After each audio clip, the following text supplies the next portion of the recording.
Hey everybody, I'm Rick Beato. Rhett Shull. Dave Honorado. We haven't done one of these in a long time. You notice we're all holding SGs here. This is my 1965 SG that Dave made me buy, which I'm actually glad that he made me buy this. Yeah, you can blame all of this on me why there's SGs in this. Now this is Rhett's 65 SG that I recently bought from my friend Lindsay down at Maple Street Guitars in Buckhead, Georgia. And Dave, how does this differ, Rhett, from this? So this is an SG Junior. Yep. And that's this is a standard, obviously. With SG Senior. Yeah. Junior, Senior. And then you've got a special back there. Yeah, I was going to say there is a special on the other side. And this is my Murphy Labs SG. Is this a 61? I think it's a 61. No, 63. This is basically a copy of this guitar, but it's just in Pelham Blue. The finish is nuts. And what do you call this kind of tailpiece? It's a vibrola. Vibrola. Yeah. Vibrola. Which this guitar originally had, and you can see where it was mounted originally. Somebody put a stop tailpiece on this one now. So this is a Murphy Labs guitar that's distressed or cracked or whatever, which I notice looks just like this. Yeah, that's what they did. They weather check it and they chip it up. Now is yours like that too or not? No, so mine why was is that? a bit of a case queen. So I'm the third owner. Case queen. Yeah. So the story of this guitar is it was much. bought in '65 by a teenager here in Atlanta who had a high school band. He played it in his high school band and then went to acoustics and put it away in its case. And then my friend Lindsay, who I bought it from, acquired it 4 or 5 years ago from the original owner. Wow. And so it's spent most of it. It's got some honest wear though. You know, it's not something to be too precious about. But I dropped it just before we started. He joked about dropping it. If he had dropped it, it'd be in 3 pieces. That's what Dave said. I said, Dave, if I dropped this, what would happen? Any He said, of these would be in 3 pieces. Yeah. Yeah. So why are SGs great? This is one of the things we're talking about. Now, I like guitars where the neck terminates at the body. And if you guys follow me on Instagram at all or on YouTube Shorts or on TikTok, I play a lot up in the high register, especially on the low strings I do. I don't know why. I've always done that. And the only kind of guitars you can do this with are, well, you can do it with SGs and you can do it with my signature guitar, my double cut special. Yeah. Holdsworth used SGs, really, I think for the same kind of reason, right? Yeah, he used a custom, which was a 3 pickup, white one, early 60s. But yeah, he liked the fact that he could get all the way up here without any obstruction, while he was playing up here doing all this legato kind of stuff. Okay, but then other SG users, obviously Angus Young. Now, Angus probably used it because it's a light guitar, It's a light right? guitar, and he's small, and he liked it because it wasn't very big. It wasn't heavy like a Les Paul, and it still sounded like a Les Paul. So. Yeah, and my entry into the SG world was Derek Trucks, and same kind of thing, having access all the way up here is and that's really why he... Yeah, I was just going to say Dwayne Allman and George Harrison were the 2 guys I remember that were always using them early. Yeah, so I'm relatively new to the SG world. This is my first SG I've ever owned. We were making fun of Rhett when he came in with us. Like, finally you got a real guitar. Yeah, of course. Yeah, right. But honestly, I've fallen in love with this guitar. It's, an absolute cannon. Yeah. It's real loud. Super light. It's 5.8 pounds. But I like the way... It's really light. This has a similar effect that my 335 has... And then my Novo has, which is when I'm playing sitting down, it sits perfectly on your lap. The neck's in the perfect position. You can get up here in the higher registers without having to kind of get around the guitar a little bit, or it's super ergonomic. It feels a little bit weird at first if you're not used to playing the style of guitar because the neck... It feels like your arm's out. Like that, right? Yeah. It's almost like a Firebird. Not as bad as a Firebird, but it feels like the guitar shifted out here a little bit. Yeah. If you're coming from a Telly or something like that, this is way different, but...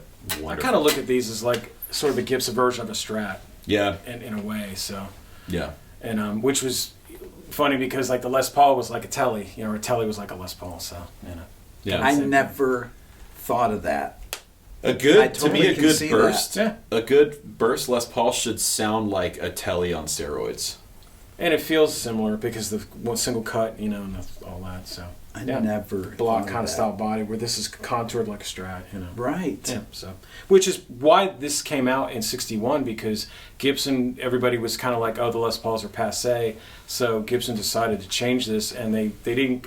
The famous story, they didn't consult Les Paul, so they made it 2 years with his name on it, and he forced them to take the name off the guitar because he didn't design it. Okay, so did they then then did they start making Les Pauls again? I forget what happened. No, then. they just when they started, like the SG Les 68? Paul just became the SG. Okay. And then SGs were made up until well, they were made up all the way through the 70s, but the Les Pauls came back in the 68. 68. So these guitars though, these 65s, Yeah. right? Now these would be actual SGs, but Yeah. this one, the 63, would this be called a Les Paul? That would be the first year That would be the transitional year Yeah. right after they took the Les Paul name off the guitar. Got it. Yeah. And And- SG just means solid Guitar, right? yeah. And Super the original. thing, what I heard that Les Paul didn't like, the reason he didn't like the guitar is because of the neck, because he said it was too easy to pull it out of tune. Yeah. Because the Les Paul, was real solid there, and that was the main reason why he didn't like it. So. Now, is there something that's different? Is there anything different about the way the neck joins? Are these pretty much identical? Yeah, they have like a step right here where the neck joins down Yeah. into the body. There's like a cavity cut out. In his guitar, it's a little longer under that I noticed pick that. guard because there's no neck pickup. So actually, the juniors Right. have a stronger neck joint than the standards Look at because that. they didn't cut out for the neck pickup. Wow. So under there's a big piece under here. It's like it fits in there. And these, from a like vintage guitar perspective, these are still attainable and affordable. Yeah. I mean, it's like a custom shop price, but you're getting a real vintage guitar that is Yeah, not right. going to depreciate in value. And the juniors specifically are still really attainable. The wraparound tailpiece. What are you guys' feelings on those? Well, Dave and I were just talking about it. I'm probably going to swap this one out for. We just said it was the Area 59. Yeah, Area 59. They make the same exact bridge as that, but it's compensated for an unwound G string. Because Okay. when these were made originally, the Gs were all wound. Yeah. And so if you put an unwound on it now, it's hard to intonate it. And it does get a little bit, Yeah. just a little out in the higher registers. Down here, it's better. Yeah, it's when you do the compensated G 59 area 59, sorry, a bridge, it'll fix all of that. And the cool thing about, I like the wraparound. I think it's great because it's a direct, right into the body. That's why those guitars to me are so loud. I like the nylon saddles on these guitars. And I have to make a correction for my John Schofield video. John watched the video and he called me and he said, I made a mistake. I don't use a 22 unwound G. I use a 20. So when you get a chance, if you ever want to, Wow. wanna I mean, correct that's 20. But still that's a heavy string, man.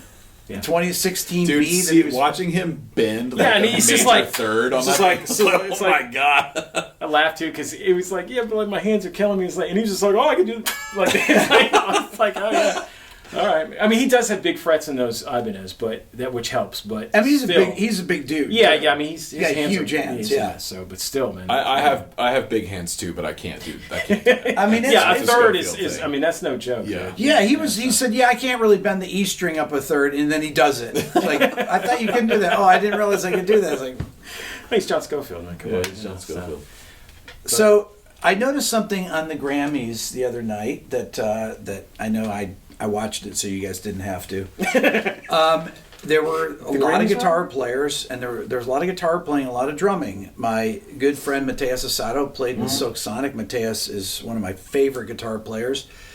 And there were guitar players playing with everyone. And there were drummers playing on stage all the time. And I was saying this just before we started filming, that one of the things is that in order to entertain an audience, the guitar is still the instrument that you want to have out there. Yeah. It looks cool, man. Come It on. looks cool. Yeah. You know.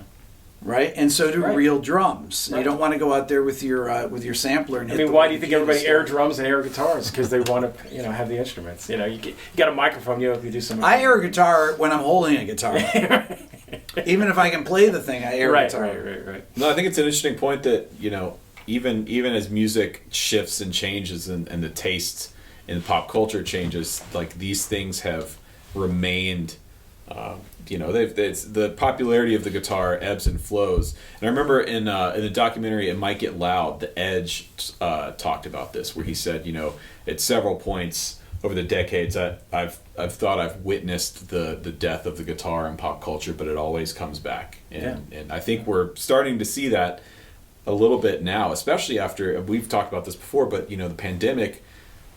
Tons of people started picking up guitars for the first time in the last 2 years, and a lot of people are sticking with it.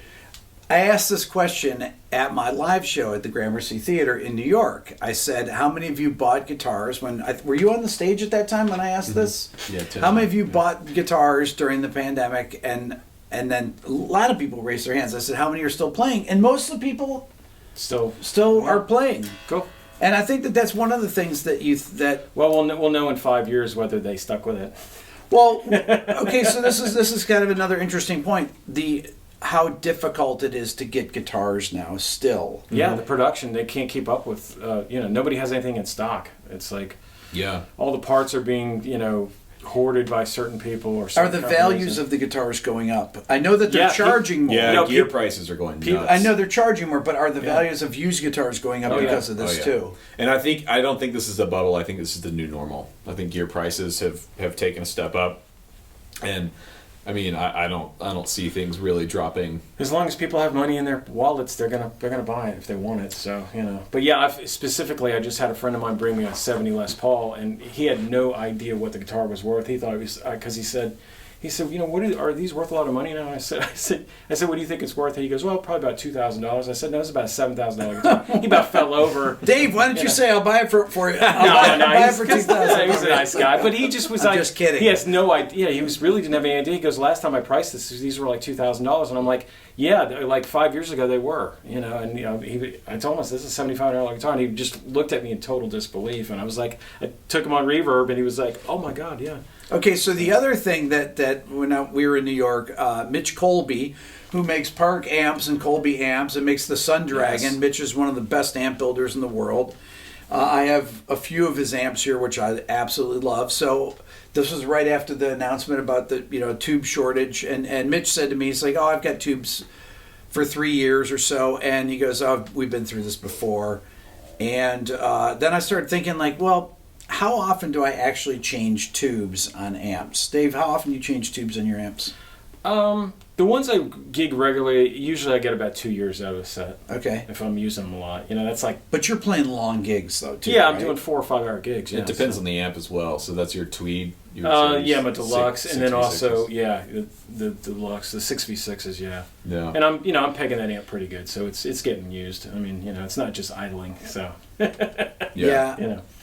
I mean, it depends on the amp, and I haven't really gigged much in the last 2 years, and so I haven't gone through tubes. But pre-pandemic, when I was playing a lot, like my Morgan, for example, the AC20, I would get like 8 months out of a set of EL84s. That's a well, EL84s do. I mean, it depends on a certain how tubes, it's biased and, that's and right. all of that. So, but that's about right. Yeah, about a year maybe if you're constantly using it on the road. Yeah. Mm-hmm. And honestly, what hurts tubes more than anything is just getting banged around on the road. Yeah. Or moving it when it's hot. Yep. Let your amp cool down before you move it. Right. That's a big thing. I was talking to an old buddy of mine, Jim Baruto, old friend from high school, and he's a couple years ahead of me, and his band used Ampeg V2s, and they had attenuators. This is the first time I ever saw attenuators. Was in the late 70s, 1977. And I was like, what is that gray box? And he said, yeah, this is an attenuator. A guy that worked at MXR in Rochester built it for him and the other guitar player. And they would crank these things. They had you had to. They had the best tones. Yeah. They would crank them full blast, but he said that they'd have to let them cool down for a while before and especially in Rochester in the winter, you don't want to go outside with an amp that you said you could cook an egg on. Right. And it depends on depends on the way the chassis is built too. So if it's like a bottom mount chassis and all the heat's going up, well, the amp doesn't take that long to calm down, to cool down. But if you have like a Fender amp, for example, where the tubes are underneath and going up through the chassis, like a Tweed. I put a fan in the back of it because it'll blow all the heat up, because if you don't, it just sits there and it cooks the entire all the caps, all the resistors get all the heat inside the chassis from the heat just rising. So I'm paranoid with my AC30 about that. I'd never run the AC30 because it's before they went to the wide vent panels. And so I always run a fan behind it for that same reason, because it'll melt components in the chassis. Yeah, I remember if I've done a long gig with my Deluxe, I mean, I could actually burn my hand on the chassis.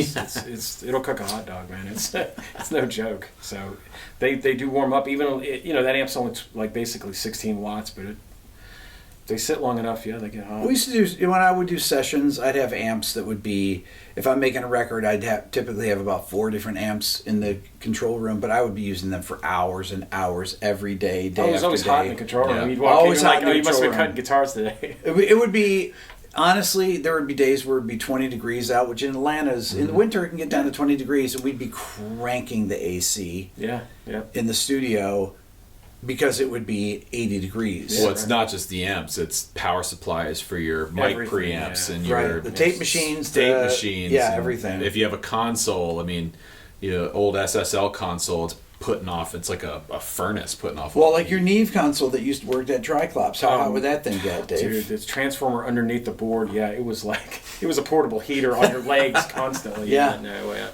And we actually ended up putting a board between that to try to isolate it because it was so hot after a while. People were like, man, why is it so hot in here? We're like, it's the transformer. So, which was crazy because most people think they didn't have any clue it was underneath there. And they were like, you would sit down and you're like, why is everything so hot under here? These are sweating. Yeah, right. Yeah. So probably wasn't very good for you either, too. Probably not, but you got the sound. Yeah, Neve is. What did you have there? 80, 68? What was the console that was there? Yeah, it was Phil Ramone's old board from he had. It was really cool. Before Triclops, we acquired. Wait, hold on. Let's tell them what Triclops. Oh yeah, Triclops was a studio here in Atlanta in the early '90s, mid to mid '90s that I worked at, and actually met Rick at. He came in and your old band Billionaire was going to do something there, and so we met there. But our old friend Mark Richardson was the owner of the place who acquired all the equipment. He actually went up to New York and got the Neve console. It's the same board that is in the Dave Grohl video that Dave has, but ours was actually bigger, and ours had the first automation, so it was even bigger than one Grohl. And tell them what some of the records you worked on. The last record that was cut on it before we had gotten it was Double Fantasy by John Lennon. So. And what records did you work on, Dave? Well, we cut Siamese Dream on that one. We did Warren Haynes' first solo record, Tales of Ordinary Madness. The Courtney Love. Courtney Lived Through This whole, and we did COC Deliverance, and the last record that was cut on it was actually Brother Kane record. That was really cool. And so we did a bunch of other stuff. We did an Yngwie record, Seventh Sign. That was one of them. And Jeff Glicksman, producer, used to come up and use the studio. And then Brendan came in and did a band called Soul Hat. I remember that band, yeah. And while they were cutting King's X, he was working on King's X Dogman, and he was also had this other band, Soul Hat, from Austin, and we were going back and forth between. So he was working on two different records. Yeah, Nick Didia, his real assistant, was coming back and forth between records. Yeah, so but we had the Neve, we had Studer, a lot of Studer machines. We had 4 Studer machines. Studer made tape machines. 2 tape machines. So Dave says Studer, and then people are like, I don't know what that is. Yeah, right. I assume. It's like people walk in my control room, they look at my 2-inch machine, they say, "What is that?" Looks like a fax machine, dude. I was gonna say it looks like a computer from some NASA shot from like the 70s. But if you've never seen one, it's menacing. They are big and they're huge, and 428 pounds. Remember when we lifted it into the there's a step into my studio that's about this high and it has 4 handles. It took 4 people to lift it. The 428 pounds just to I remember before you got that machine, I was laughing because I was like, "You're actually going to get a 2-inch?" You're like, "Yeah, I'm going to cut drums on it." I'm like, "Awesome!" And I was like, "There's nothing like going to tape with drums. Nothing." Well, one of the things that about that you've been here on some tape sessions is that we would go onto the tape, not just through the tape machine, but we actually record onto the tape. Yeah. And it would you get the tape compression. Then we would dump it over into Pro Tools, and we try and keep as many tracks as we could. I think the first record you did was "Need to Breathe" on that, wasn't it? I definitely did some "Need to Breathe" on that. Yeah, I remember when they were cutting on that one. Yeah, because it was great because you actually had a tape machine. I was like, "Oh, you're not going to Pro Tools." It was awesome. I did a record in Hamburg, Germany last year. Yeah, you were using at Clouds Hill Studios, and it was a full old school session through Neve board, through George Martin's old Neve, and to tape. Well, he had pool techs and all that stuff, right? There's a Fairchild in there. There's cool. Studer 2-inch machines, and we did the whole session live in the room to tape, and then they dumped to Pro Tools, but it was basically mixed completely out of the box, and then dumped to Pro Tools for some minor tweaks here and there. I don't know about you, but I totally hear it when you play it back. You're like, that's not digital. It sounded huge. Yeah, that's what I mean. The low end is like, yeah, it's massive. Yeah. So. Well, when people say, oh, it's in the box sound, it's the same as tape, and it's like, have you ever recorded on tape? Well, no, but yeah. Well. But we would do A/B comparisons. So GL, Ken, my assistant, we would always do. We'd have it set up to where we could record onto the tape, and we'd have a pass through and we'd monitor through Pro Tools, and then we would compare because he would record into Pro Tools. Yeah, right. Off the tape machine, but then when we dumped the tape in, he would line them up, and then we would A/B the tracks, and it was so radically different. Mm-hmm. The ones going through the tape machine. I was going to say the one I remember the most was we were doing a guitar track, and you were using that Sovtech and the rectifier, and you put the rectifier up, and you'd already done a rec just without it, and when we played it back, we were like, why does it sound so good? Like, what did you do the amp? And it's like, you just ran it through the tape, played it right to tape. It's like, okay. Did we ever do that video we talked about a couple years ago about transformers? No, because I couldn't get the thing. Oh, the summing mixer to work. Couldn't get the thing to work. Is it working now? It's working now. Okay, we should do that video. Yeah. We started a video that we were trying to do a video. 2 years ago we started a video. We started this video 2 years ago that we're going to finish, but the idea for the video, I can tell it now because it's so... Even when we do it, it's a very hard setup. So and this is kind of interesting here, Dave, because you can weigh in on this. So when Pro Tools first came out, our dear friend Mark Richardson used to call it slow tools, right? Right. People would complain, oh, it sounds really sterile. It's this, it's that, right? And everybody, it was tough to make the transition to tape for people, or from tape for people. Yeah. So I said, well, why does it sound sterile? Let's talk about what are the different things that you go through. And I thought about it because I recorded a lot on tape before I recorded in Pro Tools. So I thought, okay, you come out of a microphone. Let's say you have an acoustic guitar. You come out of a microphone, right? The microphone goes into a mic pre. Let's say and you go through, let's say it's a Neve mic pre. It's got, 2 transformers in it, right? Yeah, right. And you might engage the EQ on it, on the thing. Then let's say you go to a compressor or something, or through something, maybe an LA3A or something, you're recording kind of a clean guitar part. And you're going through that, that'll have transformers in it, right? Then you come back and you go to the tape machine. It hits the tape, it goes through whatever the circuitry of the tape machine is, it hits tape, gets compression on the 2-inch machine. Compression in the tape. Then it comes back, the playback comes back through the console on the playback part of the console. So you have the recording side of the console and playback side of the console. And the playback side is where you kind of set up your mixes. And you do all the EQs and mixes. Yeah, and you're listening through, that's where you monitor. Right. So you're coming back through the summing bus, right? After you've gone through the summing bus and gone through there's so many loops that you're running through. You're running through so many transformers along the way. Then you come back and you're listening through, and then you might go back through an outboard EQ and do something after, and then eventually you mix it to 2-inch tape or half-inch tape. Or quarter-inch tape. You got to mix it down. Yep. So sometimes some sounds have hit 12 transformers in the signal and hit tape twice. Yeah. And every time that you're doing that, depending on how hard you're hitting it, you're adding harmonic distortion. Now, if you put a plug-in on, let's say you're using the UA Unison, and you go through and you use a Neve style plug-in, and then you could use the console emulation that it has on it. But really, how many things are you going to really stack up on a channel? Well, I mean, I use the UA stuff every day at my studio, and I'm building a studio right now, and my goal is to have a console down there for the very reason that you just mentioned. Like, there is a difference. It's like in the room when you're working on it, and I saw this at Clouds Hill. I was there for 2 weeks every single day working on a vintage Neve with all the gear, all the things, and it is a marked difference. But the digital stuff now, the emulations now are really, really good. And if you want that kind of sound, you can get there without having to spend, $1 million plus on a studio. But to your point, there is something that happens when you hit all those transformers. You're going through all that analog gear, And then also there's the disintegration on the tape. As you keep recording, the oxide pulls off the tape, and that changes the tone. And it adds dirt to it, So because the thing I used to love was I'd listen to any old like just for sake of saying something, AC/DC.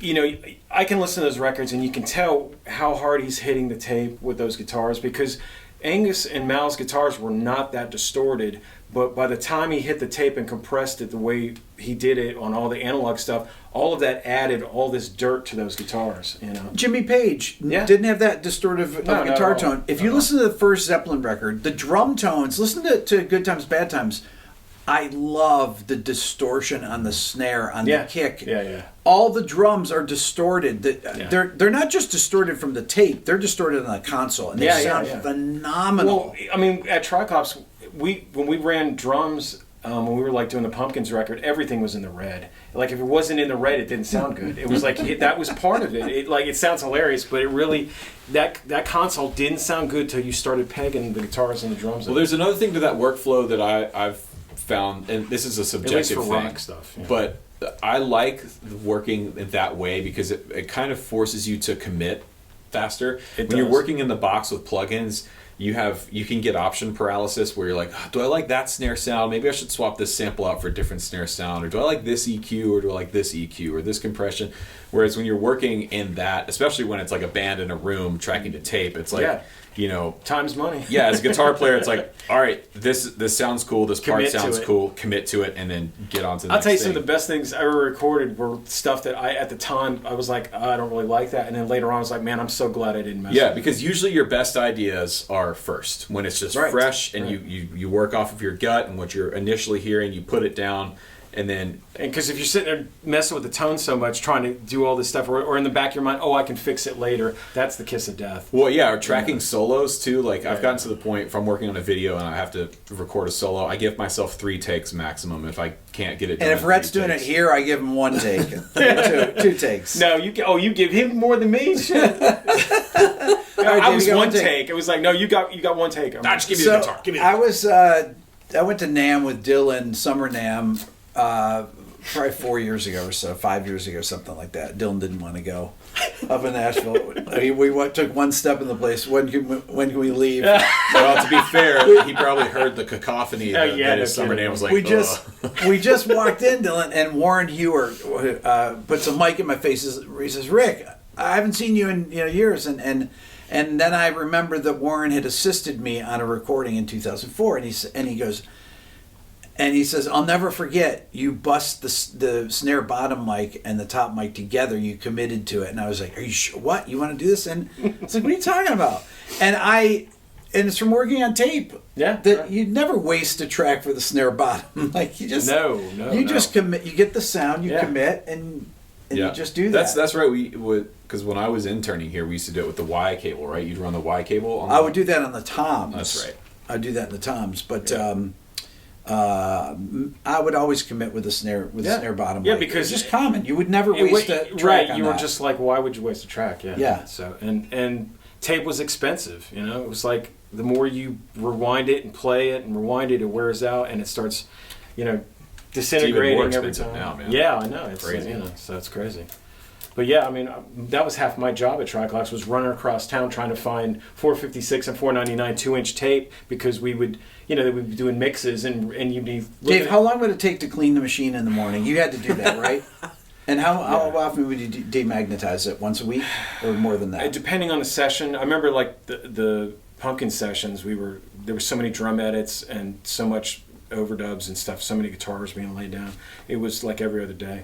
So, But you cleaned it every day before. We had to. The oxide would just build up on the rollers, and they wouldn't roll. And you would see when we would clean it every day before we started a session, and so much oxide would come off on the Q-tips. Yeah, right. I remember they were completely brown by the time. Yeah, that's the other thing too. Like at Clouds Hill, every day on that console. I mean, this is a full studio that has a full-time shop, a tech shop, which you have to. That's what. Yeah, if you're gonna have that much vintage gear, you have to have a full-time technician who's repairing it, because every single day, a channel would come out of the board or a preamp would go bad, and they had so many spares, and so we didn't slow the session down. Yeah, that's what we ended up doing most of the time. There was like a certain section of the board where like those are our backups if something screws up here, and then so we would change them out. But we'd have to wait between sessions to do the board, so we would have these marathons of like 48 hours and just, all right, we have to, like, I remember distinctly we'd just gotten done doing some Georgia Satellite stuff, and then Pumpkins were coming in, and we literally had 2 days to clean the entire board, and it hadn't been cleaned in like a month, and there was all kinds of buttons that were staticky and stuff, you know. That was the thing, that every console that you worked on, that I always worked on, you'd have channels that would go out, you have to always troubleshoot stuff. The manual switches. Everything, knobs, pots, everything. And people used to smoke in the control rooms in every studio. Totally, yeah. And you'd get tar and things in there. Ashes and whatever ashes, else. and you never even thought about it. That Yeah, no. maybe you shouldn't smoke around. Well, and the other thing, they produce so much heat that they draw all this dust into them. So when you pull out the channels in a Neve, we pull out these big cards, and you pull the covers off, and there'd just be dust all over. Like, wow, how's the dust getting in here? And we realize, you got fans and all this stuff, and it's just blowing all this. Anything that's off the floor is getting blown up into the console. Yeah. So, and all the heat would just adhere to everything. So these are the benefits of actually working. Yeah, I was going to say, you don't ever have to worry about this. Now that plug-in sounds pretty good. Yeah, right. Yeah. Until you hear it. But for all those problems, some of the best things, like waiting for the tape machine to rewind. When people started on Pro Tools, do you remember this? Yes. People used to have Pro Tools used to have a thing where it would actually do a rewind. It would take time between takes. Yeah, it would give you this latency, like a people real, would. like a real reel-to-reel. I didn't know that. Oh my God, yes. Yeah, Wow. because there was so much backlash. So, like guys that would do punch-ins, and they were like, I'm waiting for that split second for it to kick in, and it's too instant. I need it to be like. Well, you would slow. also have, like, people would like the tapes to wind back. Yeah. They got used to that, so they would have the Pro Tools would Yeah. have a mode where you. It was like on a timer; it would back up. Yeah. Yeah. So the, part of getting ready for the next take is waiting for the thing to rewind and get And there. you get, even from a musician standpoint, it is kind of like it gives you a little bit of a breather. So it's like, okay, I would take the parts way more seriously when I was recording on tape because. Yeah. Well, it's like there's consequence. Yeah. It's like if you try and punch something, if you screw up something and try and punch it, I can't. You basically risk ruining an entire I can't part. tell you how many sessions I was in where, like, the producer or whoever was the engineer was running the tape machine. Oh, I got this punch, and they'd hit it, and they'd come in late, or they'd clip off the end of something that they couldn't replace. You ruin the whole track. Yeah. And we were talking, at those recording budgets then were like, $2,500 a day just to rent the studio on top of everything else, On our Billionaire record, one of our friends, I won't mention who it was, dear friends, we did a live take of this song called I Fell From Space. And Mark and I were tracking the guitars and we were already way into the making of the song, and the intro accidentally got clipped to my part that I played with a delay live with a memory man that of course you could never right yeah you can't there is no thing. Just like reset. It was you couldn't cut and paste a part from another spot and move it in, and oh my God, we tried for hours to fix this bar. And I mean, nowadays it'd be fixed in. Yeah, I would just be like, oh, let me pull that preset back up on my timeline, and then I'll just cut that again. What tempo is it? I'll tap it in. Oh my God, it just never. I would play along with it, we punch it in, and then we just keep clipping it. Yeah, clipping it. Oh, you clip more of it. No. Right. Or trying to dial in, like, oh, I want that dotted 8 thing on the memory man. You're like, dun, dun, just breathe on the knob. Well, it's too slow. I can tell you from the Siamese Dream sessions, there was an insane amount of drum edits on that record for whatever reason. The only reason I can think of was they made more money because it was more time induced. Because Jimmy is such a good drummer. He didn't need to be edited. But anyways, they edited the crap out of the stuff, and so each edit was a tape slice for every snare hit.